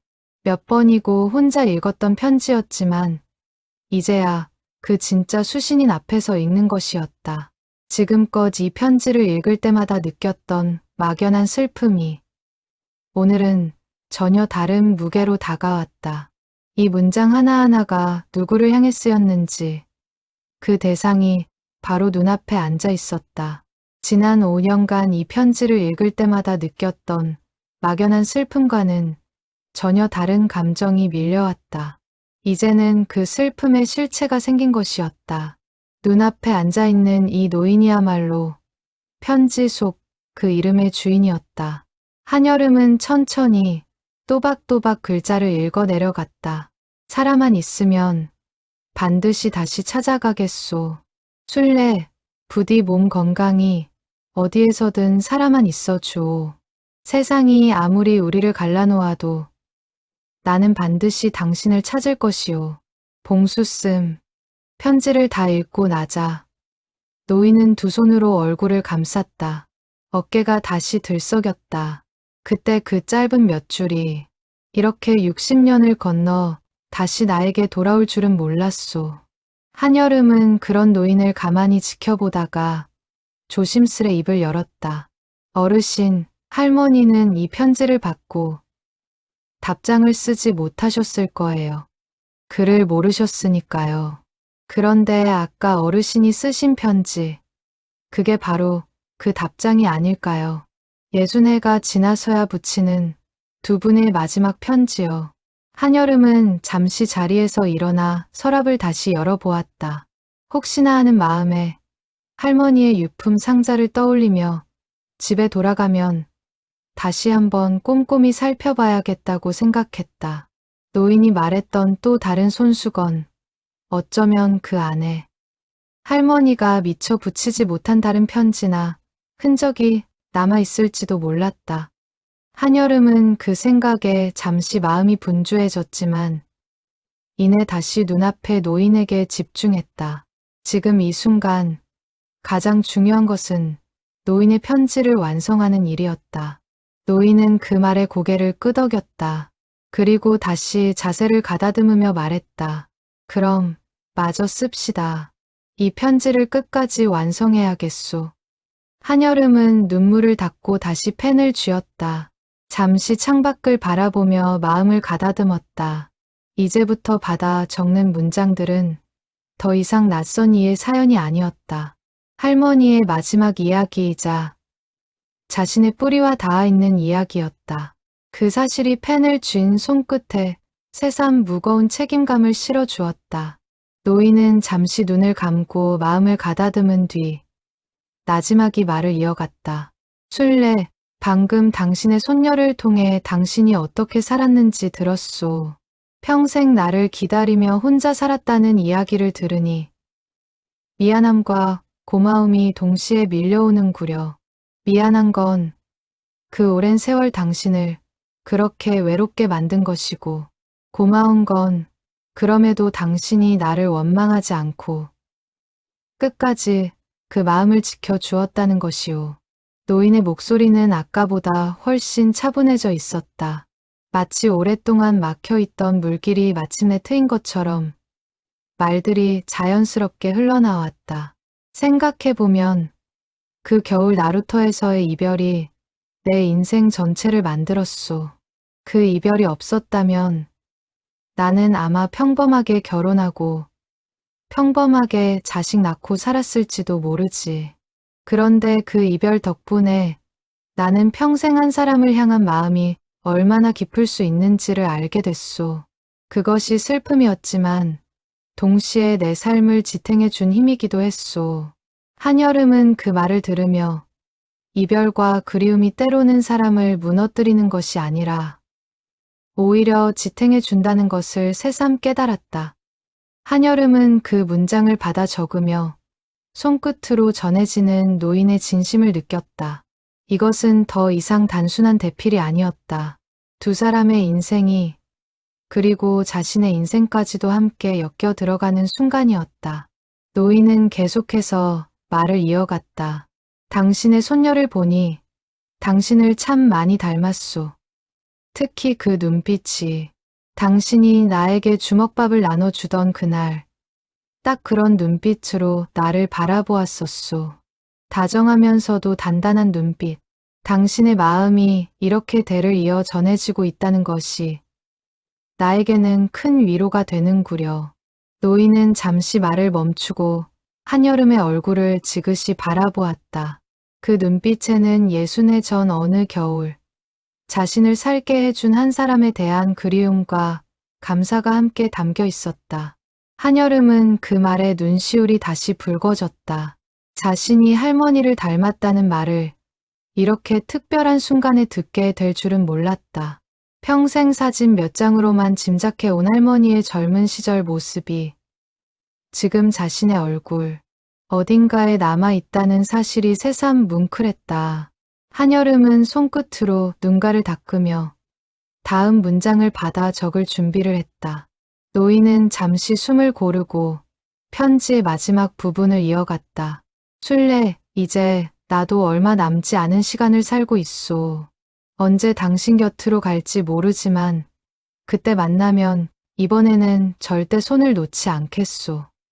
그동안 못다한 이야기들 그때 가서 천천히 다 나눕시다. 그러니 부디 조금만 더 나를 기다려주오. 이번에는 내가 당신을 찾아가는 길이니. 한여름은 그 문장을 받아 적으며 결국 참았던 눈물을 다시 쏟았다. 노인은 마지막으로 한 문장을 덧붙였다. 그리고 술래, 당신의 손녀에게도 고맙다는 말을 전하고 싶소. 이 아이가 없었다면 나는 끝내 이 편지의 답을 듣지 못한 채 세상을 떠났을 것이오. 당신이 남긴 편지가 당신의 손녀를 통해 나에게 돌아왔듯이 이 아이도 앞으로 좋은 사람들과 좋은 인연 속에서 행복하게 살아가기를 하늘에서 지켜봐 주시오. 한여름은 그 문장을 받아 적으며 더는 눈물을 참을 수 없었다. 두 사람은 한동안 말없이 그저 서로의 눈물을 바라보며 앉아 있었다. 편지방 안의 시계 초침 소리만이 유난히 크게 들려왔다. 한여름은 봉투를 매만지며 문득 노인에게 물었다. 어르신, 이 편지 어떻게 하실 생각이세요? 붙이실 곳이 없으실 텐데요. 노인은 잠시 생각에 잠기더니 천천히 답했다. 술래가 묻힌 곳이 있소. 혹시 알고 계시오? 한여름은 고개를 끄덕였다. 네, 읍내 뒷산 공동묘지에 모셨어요. 제가 자주 찾아가요. 노인의 눈이 반짝였다. 그렇다면 그곳에 이 편지를 가져가고 싶소. 직접 가서 무덤 앞에서 이 편지를 읽어주고 싶소. 비록 늦었지만 그것이 내가 할 수 있는 마지막 인사일 것 같소. 한여름은 그 말에 고개를 끄덕이며 눈물을 삼켰다. 제가 모셔다 드릴게요, 어르신. 언제든 편하실 때 말씀만 하세요. 두 사람은 한동안 말없이 그저 서로의 눈물을 바라보며 앉아 있었다. 창밖에는 어느새 자정이 가까워지고 있었다. 편지방 안의 백열등은 여전히 두 사람을 따뜻하게 비추고 있었다. 완성된 편지는 이제 단순한 종이 한 장이 아니었다. 60회의 그리움과 두 세대에 걸친 인연과 그리고 마침내 도착한 위로가 담긴 세상에 단 하나뿐인 편지였다. 한여름은 그 편지를 조심스레 접어 봉투에 넣으며 생각했다. 할머니가 평생 기다려온 답장이 이렇게 자신의 손을 통해 완성되었다는 것을, 그리고 그것이 어쩌면 할머니가 자신에게 남겨준 가장 큰 선물일지도 모른다는 것을 봉투를 봉하는 손끝에서 한여름은 오랫동안 자신도 모르게 짊어지고 있던 어떤 막연한 물음표 하나가 조용히 내려앉는 것을 느꼈다. 할머니는 왜 그렇게 쓸쓸해 보였을까? 왜 매화를 그토록 오래 바라보셨을까? 그 모든 물음에 대한 답이 오늘 이 자리에서 비로소 완성되고 있었다. 봉투를 봉하기 전 한여름은 노인에게 마지막으로 확인하듯 물었다. 더 하고 싶으신 말씀은 없으세요, 어르신? 노인은 잠시 생각에 잠기더니 고개를 저었다. 아니요, 이걸로 충분하오. 아니, 충분한 것 이상이오. 오늘 이 편지에 담긴 마음이면 60회의 그리움을 다 풀어낸 것 같소. 노인은 그렇게 말하며 봉투를 두 손으로 조심스레 받아들었다. 마치 세상에서 가장 귀한 보물을 다루듯 그 손길에는 정성과 경건함이 가득했다. 며칠 뒤 한여름은 노인과 함께 읍내 뒷산 공동묘지로 향했다. 늦가을 아침, 산길에는 낙엽이 두텁게 깔려 있었다. 노인은 지팡이에 의지에 한 걸음씩 조심스레 걸음을 옮겼다. 한여름은 그런 노인의 팔을 부축하며 천천히 발을 맞췄다. 산길을 오르는 내내 두 사람은 별다른 말이 없었다. 그러나 그 침묵 속에는 말로 다 할 수 없는 많은 것들이 담겨 있었다. 이따금 발밑에서 바스락거리는 낙엽 소리만이 두 사람의 걸음을 따라왔다. 산 초입에서부터 노인은 몇 번이고 걸음을 멈추고 숨을 골랐지만 그럴 때마다 다시 지팡이를 고쳐쥐고 산길을 올랐다. 그 모습에서 한여름은 노인이 오늘 이 걸음에 얼마나 큰 각오를 담고 있는지 느낄 수 있었다. 중턱쯤 올랐을 때 노인이 잠시 바위에 걸터 앉아 숨을 돌렸다. 괜찮으시겠어요, 어르신? 한여름이 걱정스레 묻자 노인은 손사래를 치며 웃었다. 이 정도 걸음도 못 걸으면 술래볼 낯이 없지 않겠소. 할머니의 무덤은 산 중턱, 작은 소나무 아래 자리하고 있었다. 봉분 위로 마른 잔디가 덮여 있었고 앞에는 작은 상석 하나가 놓여 있었다. 한여름은 상석 위에 미리 준비해 온 매화 화분을 조심스레 내려놓았다. 계절이 맞지 않아 꽃은 피지 않았지만 가지 끝에는 이미 내년 봄을 준비하는 작은 꽃눈들이 맺혀 있었다. 노인은 무덤 앞에 서서 한참을 말없이 서 있었다. 그 눈에는 만감이 교차하는 듯한 표정이 스쳤다. 무덤 앞 비석에 새겨진 이름 석자, 오순례. 노인은 그 글자를 손끝으로 하나하나 짚어보며 마치 처음 글을 배우는 아이처럼 소리내어 읽었다. 오, 순, 례. 그 세 글자를 발음하는 노인의 목소리에는 60년 세월이 고스란히 담겨 있었다. 노인은 무릎을 굽혀 무덤 앞에 앉기 전 한동안 서서 비석을 내려다보았다. 오랜 세월 바람과 비에 씻겨 글자가 조금씩 흐려진 비석이었지만 그 위에 새겨진 이름만큼은 또렷했다. 노인은 그 이름을 눈에 담으며 마치 오랫동안 참아온 숨을 이제야 내쉬는 사람처럼 깊게 숨을 골랐다. 그리고 마침내 무릎을 굽혀 자리에 앉았다. 순례.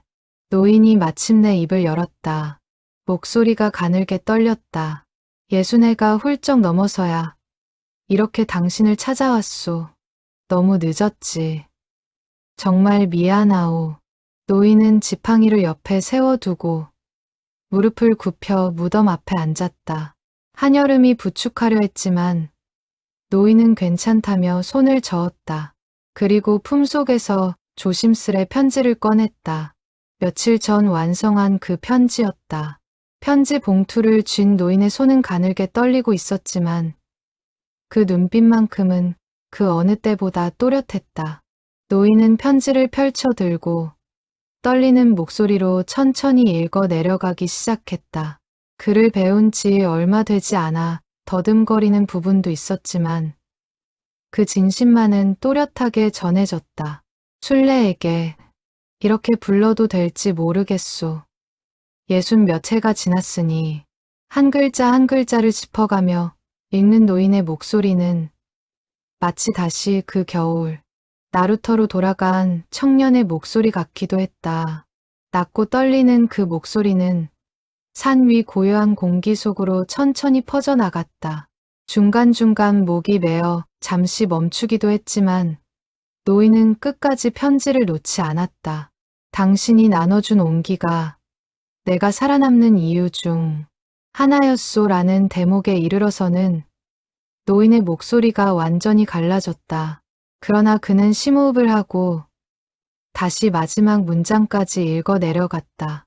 한여름은 조금 떨어진 자리에 서서 노인의 낭독을 조용히 지켜보았다. 바람이 불 때마다 소나무 가지가 흔들리며 낮은 소리를 냈다. 마치 할머니가 그 소리에 귀를 기울이고 있는 것만 같았다. 산새 한 마리가 가까운 나뭇가지에 앉아 두 사람을 물끄러미 내려다보다가 이내 날개를 펼쳐 하늘로 날아올랐다. 편지를 다 읽은 노인은 한동안 무덤 앞에 고개를 숙인 채 앉아 있었다. 그러다 조심스레 편지를 다시 접어 준비해온 작은 함 속에 넣었다. 이 편지는 여기 묻고 가려 하오. 당신 곁에 영원히 함께 있도록. 한여름은 그 말에 눈시울이 붉어졌다. 노인은 함을 무덤 옆 작은 구덩이에 조심스레 놓고 흙으로 덮었다. 그 손길은 더디고 서툴렀지만 그 안에 담긴 정성만은 누구보다 깊었다. 흙을 다 덮은 뒤 노인은 두 손을 모으고 한참을 그렇게 앉아 있었다. 마치 오랜 기도를 올리는 사람처럼 그 뒷모습에는 깊은 평온이 서려 있었다. 그 순간 산 위로 불어온 바람 한 줄기가 소나무 가지를 스치고 지나갔다. 술래, 이제 마음이 조금은 편안해졌소. 노인이 무덤을 향해 나지막이 말했다. 당신이 나를 원망하지 않았다는 것을 알았고 당신의 손녀가 이렇게 밝고 좋은 사람으로 자란 것도 보았소. 이제 나는 여한이 없소. 언제 당신 곁으로 가더라도 이제는 웃으며 갈 수 있을 것 같소. 노인의 눈에서 다시 눈물이 흘렀지만 그 얼굴에는 이전과는 다른 평온함이 깃들어 있었다. 60해 동안 짊어져 온 무거운 짐을 마침내 내려놓은 사람의 얼굴이었다. 노인은 잠시 하늘을 올려다보았다. 구름 사이로 옅은 가을 햇살이 비쳐들고 있었다. 저기 저 하늘 어딘가에서 술래도 지금 이 모습을 보고 있겠지. 노인이 혼잣말처럼 중얼거렸다. 한여름은 노인 옆에 나란히 앉았다. 그리고 무덤을 향해 조용히 말했다. 할머니, 저 여기 데려온 사람 보이시죠? 봉수 할아버지예요. 할머니가 평생 기다리셨던 그분이요. 이제 만나셨으니 편히 쉬세요. 한여름의 목소리에도 눈물이 배어 있었다. 두 사람은 한동안 그렇게 무덤 앞에 나란히 앉아 있었다. 늦가을의 햇살이 두 사람의 어깨 위로 따스하게 내려앉았다. 멀리서 산새 우는 소리가 들려왔고 소나무 가지 사이로 부는 바람이 두 사람의 머리카락을 가만히 흔들었다. 한여름은 문득 하늘을 올려다보며 할머니가 평생 짓눌려 있던 그 무거운 그리움에서 이제는 완전히 자유로워지셨기를 마음속으로 빌었다. 산 아래로 보이는 마을 지붕들 위로 늦가을 오후의 햇살이 조용히 내려앉고 있었다. 돌아오는 길, 노인은 한결 가벼워진 걸음으로 산길을 내려왔다. 고맙소, 참으로 고맙소. 노인이 몇 번이고 되뇌었다. 이 나이에 이런 위로를 받을 줄은 몰랐소. 당신 덕분에 술래에게 진 마지막 빚을 갚은 기분이오. 한여름은 고개를 저었다. 아니에요, 어르신. 오히려 제가 감사해요. 할머니가 평생 품고 사셨던 마음을 이렇게 마무리할 수 있게 해주셨잖아요. 저도 이제야 할머니를 온전히 이해하게 된 것 같아요. 두 사람은 산 아래로 내려가는 길, 서로에게 감사한 마음을 나누며 천천히 걸음을 옮겼다. 산 아래 마을에는 이미 늦가을 저녁 노을이 붉게 물들고 있었다. 산 그림자가 길게 드리워진 논밭 위로 저녁밥 짓는 연기가 하나둘 피어오르고 있었다. 산 어귀에 다다랐을 때 노인이 문득 걸음을 멈추고 한여름을 바라보았다. 그런데 말이오. 이제 이 늙은이가 부탁 하나만 더 해도 되겠소? 한여름이 고개를 끄덕이자 노인이 조심스레 말을 이었다. 가끔, 아주 가끔이라도 좋으니 이 늙은이가 저 무덤을 찾아와도 괜찮겠소? 이제 순례 곁에 남은 사람이 나 말고는 없는 것 같아서 말이오. 한여름은 그 말에 눈시울이 붉어졌다. 당연하죠, 어르신. 언제든 오세요. 저도 함께 갈게요. 노인은 그제야 안심한 듯 옅은 미소를 지었다. 산자락을 내려오는 두 사람의 그림자가 저녁 노을 속에서 길게 겹쳐지고 있었다. 편지방으로 돌아온 뒤 한여름은 그날 밤 오랫동안 잠을 이루지 못했다. 눈을 감으면 할머니의 젊은 시절 모습이, 그리고 나루터에서 손을 흔들던 장면이 마치 직접 본 것처럼 눈앞에 그려졌다. 실제로 본 적 없는 풍경인데도 노인의 이야기를 통해 전해 들은 그 겨울날의 장면들이 이상하리만치 선명했다. 한여름은 자리에서 일어나 책상 앞에 앉아 오늘 있었던 일들을 작은 공책에 하나씩 적어 내려갔다. 언젠가 이 이야기를 누군가에게 전하고 싶다는 마음이 들었기 때문이었다. 창밖으로는 늦가을의 마지막 낙엽이 바람에 흩날리고 있었고 그 소리가 마치 먼 곳에서 들려오는 나지막한 위로처럼 느껴졌다. 그날 이후 김봉수 노인은 한여름의 편지방을 종종 찾아왔다.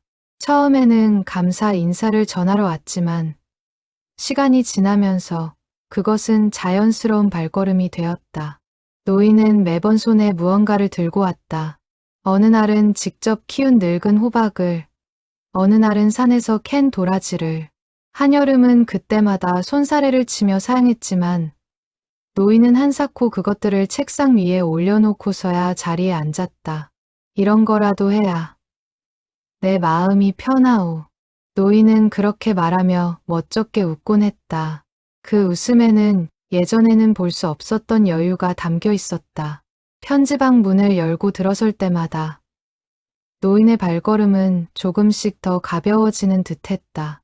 어느 날은 손수 담근 매실청 한 병을 들고 오기도 했는데 그 안에 여러 해에 걸쳐 정성껏 익힌 맛이 담겨 있었다. 한여름은 노인이 올 때마다 보리차를 따라 건네며 이런저런 이야기를 나눴다. 노인은 한글 교실에서 배운 세 글자를 자랑하듯 보여주기도 했고 가끔은 어린 한여름의 이야기를 궁금해하기도 했다. 당신은 왜 이런 일을 시작했소?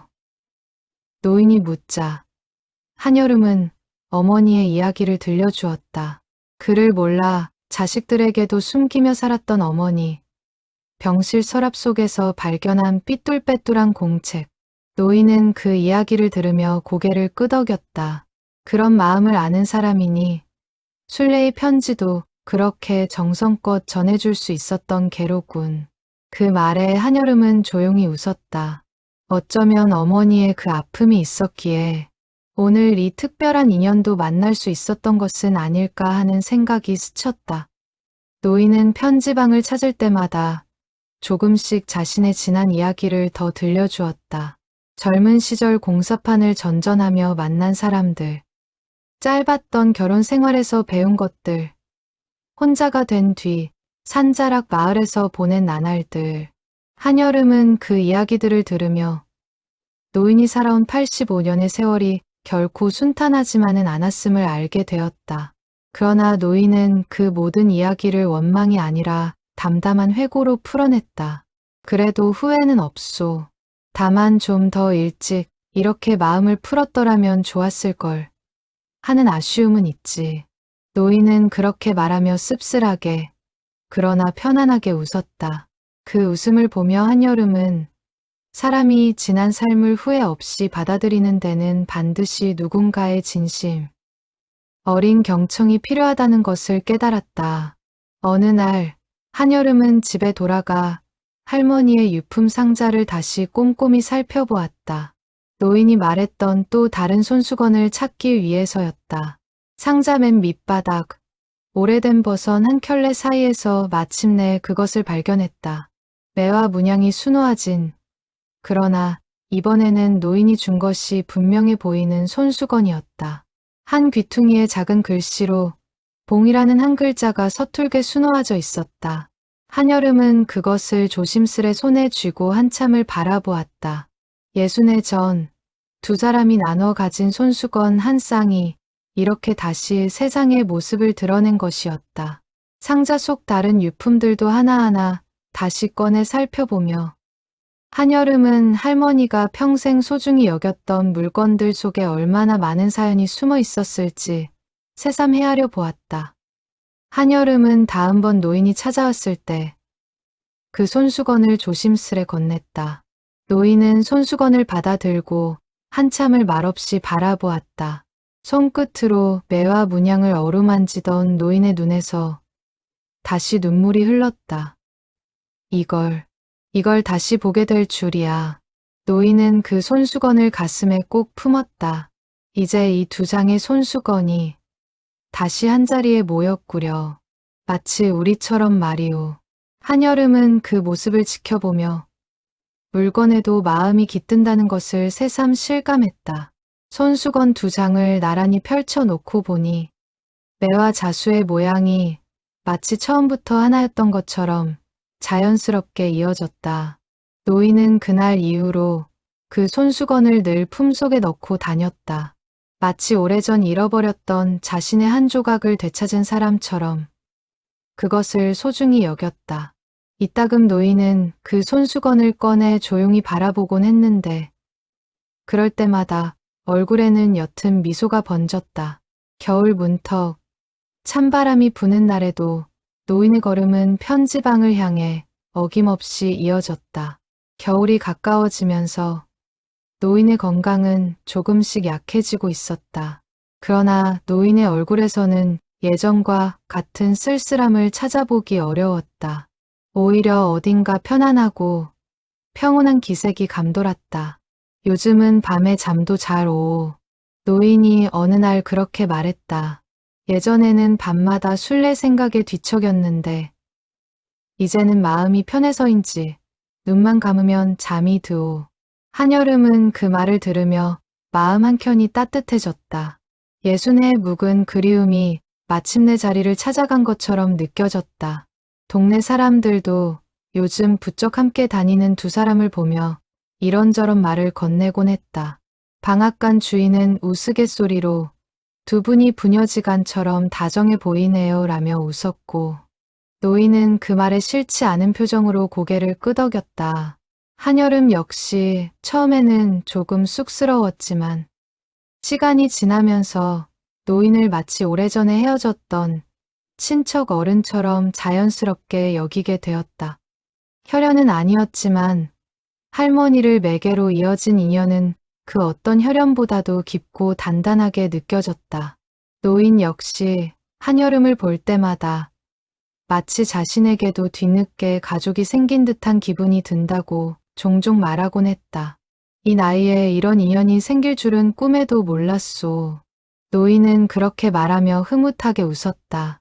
한여름 역시 그 시간들을 통해 조금씩 변화하고 있었다. 할머니를 향한 그리움이 예전에는 알 수 없는 슬픔으로만 남아 있었다면 이제는 그 슬픔 위에 작은 위안이 함께 깃들었다. 할머니는 평생을 기다림 속에 살았지만 그 기다림은 헛되지 않았다. 결국 그 마음은 손녀를 통해 60해를 건너 상대에게 닿았다. 한여름은 그 사실이 할머니의 인생 전체를 조금이나마 위로해 주는 것 같아 마음이 놓였다. 그러던 어느 날 한여름은 문득 자신이 운영하는 편지방의 존재 이유를 다시금 되새기게 되었다. 처음 이곳을 열 때는 그저 그를 모르는 이들의 손과 마음이 되어주고 싶다는 소박한 바람뿐이었다. 그러나 이제는 그보다 훨씬 큰 무언가를 배우고 있었다. 사람의 마음이란 아무리 오랜 세월이 흘러도 결코 완전히 사라지지 않는다는 것을, 그리고 때로는 가장 늦은 순간에 가장 예상하지 못한 방식으로 그 마음이 전해지기도 한다는 것을. 한여름은 그런 생각을 하며 앞으로도 이 작은 방에서 얼마나 많은 마음들을 이어줄 수 있을지 기대와 사명감을 함께 품게 되었다. 문득 어머니와 할머니 두 사람 모두 그를 모른 채 살아가면서도 결코 잃지 않았던 마음의 힘을 떠올리며 한여름은 자신의 이 작은 일이 얼마나 소중한 것인지를 다시금 되새겼다. 어느 저녁 노인이 편지방을 나서며 문득 말했다. 다음에 올 때는 순례 무덤에 심을 매화나무 묘목을 하나 가져오려 하오. 봄이 되면 그 앞에 꽃이 피도록 말이오. 한여름은 그 말에 미소를 지으며 고개를 끄덕였다. 좋은 생각이에요. 어르신. 봄이 오면 저도 함께 가서 심을게요. 노인은 지팡이를 짚고 골목을 천천히 걸어 나갔다. 그 뒷모습은 처음 편지방 문을 두드리던 날과는 사뭇 달라 보였다. 굽은 등은 여전했지만 그 걸음걸이에는 이제 무거운 짐을 내려놓은 사람 특유의 가벼움이 배어 있었다. 한여름은 그 뒷모습을 문 앞에 서서 오래도록 지켜보았다. 골목 끝으로 노인의 그림자가 사라질 때까지. 한여름은 자리를 뜨지 않았다. 그리고 편지방 안으로 돌아와 서랍을 열어 이제는 빈 자리로 남은 그곳을 가만히 들여다보았다. 할머니의 편지는 이제 그곳에 없었지만 그 빈자리는 조금도 허전하게 느껴지지 않았다. 오히려 그 빈자리는 마침내 제 길을 찾아간 마음이 남긴 홀가분함처럼 느껴졌다. 한여름은 그 빈 서랍을 오래도록 바라보다가 문득 창밖을 올려다보았다.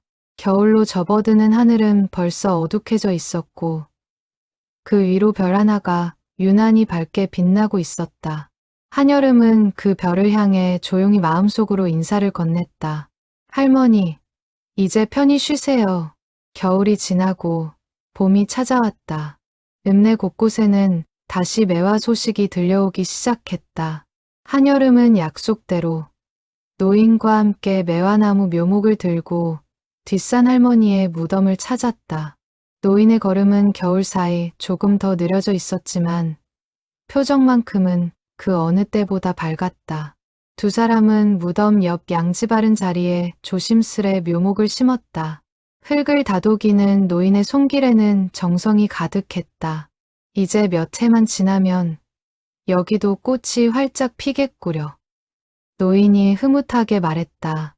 겨우내 앙상했던 나뭇가지들 사이로 어느새 봄 기운이 완연했다.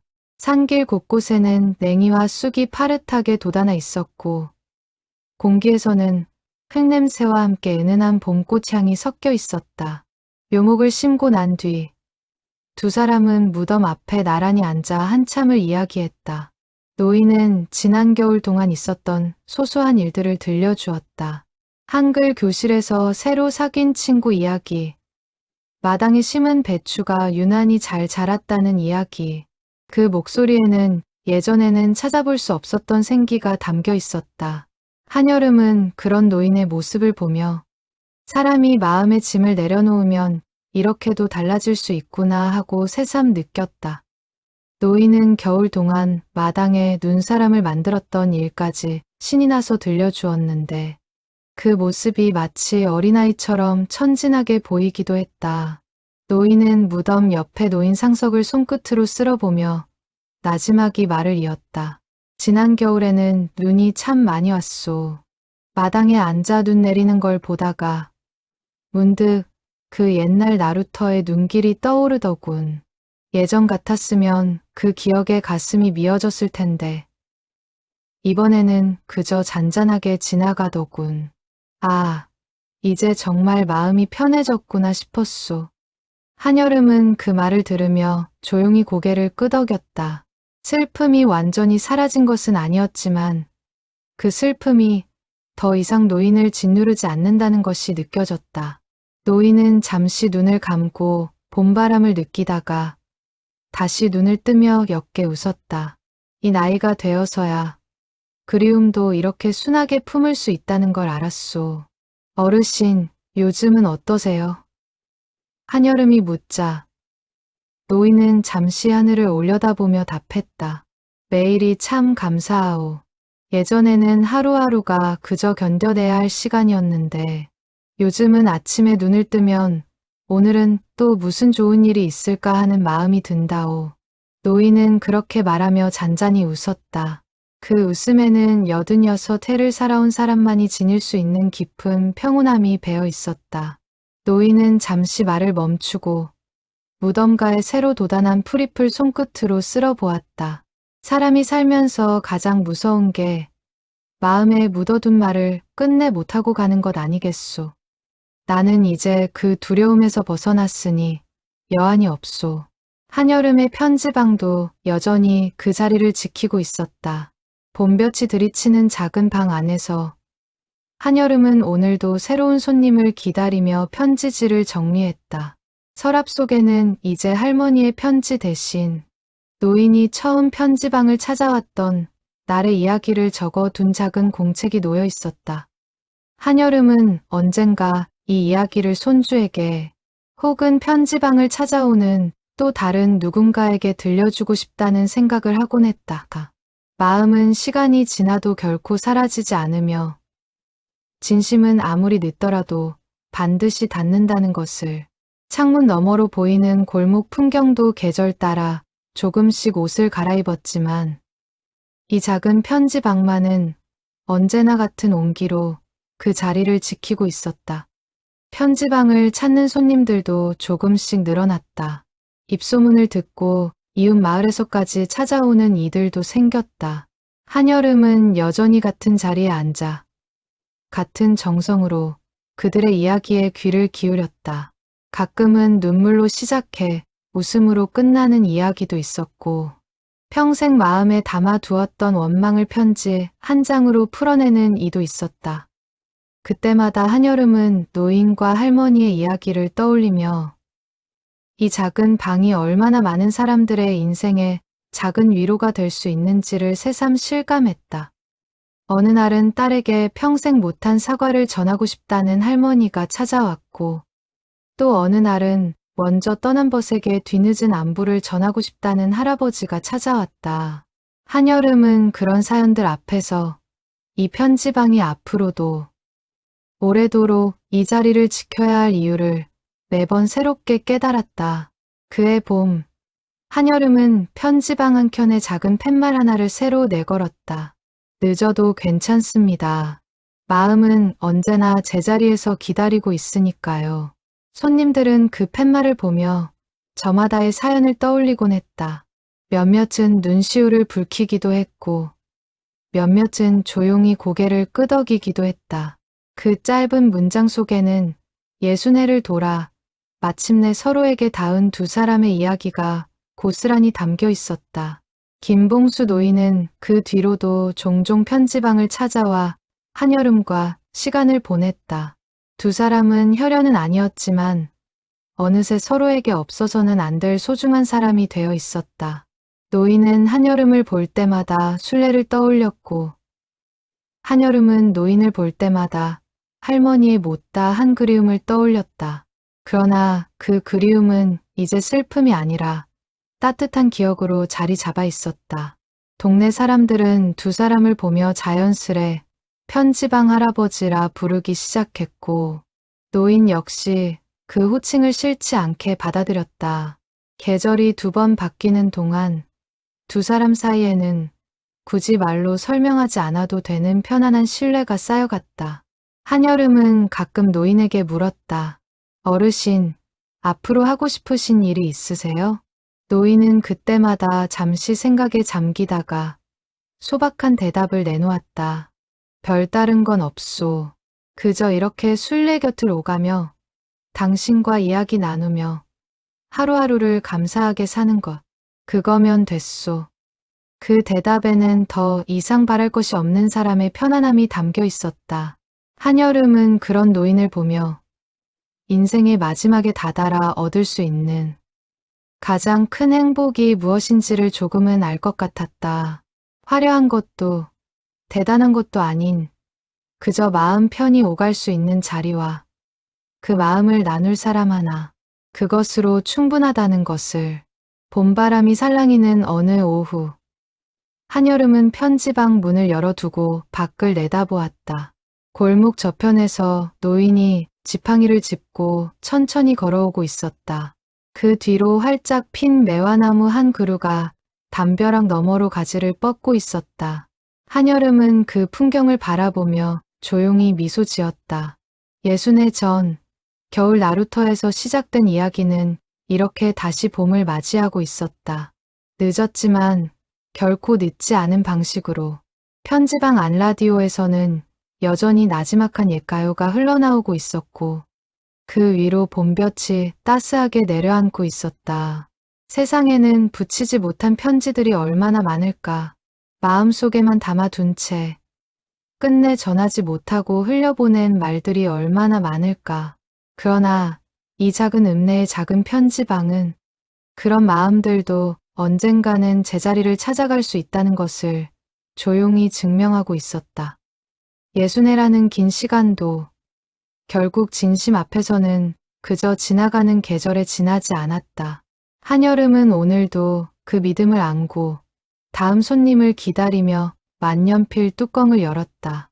창밖으로는 다시 피어난 매화 향기가 골목 가득 은은하게 번지고 있었다. 멀리 골목 어귀에서 낯선 발걸음 소리가 들려왔다.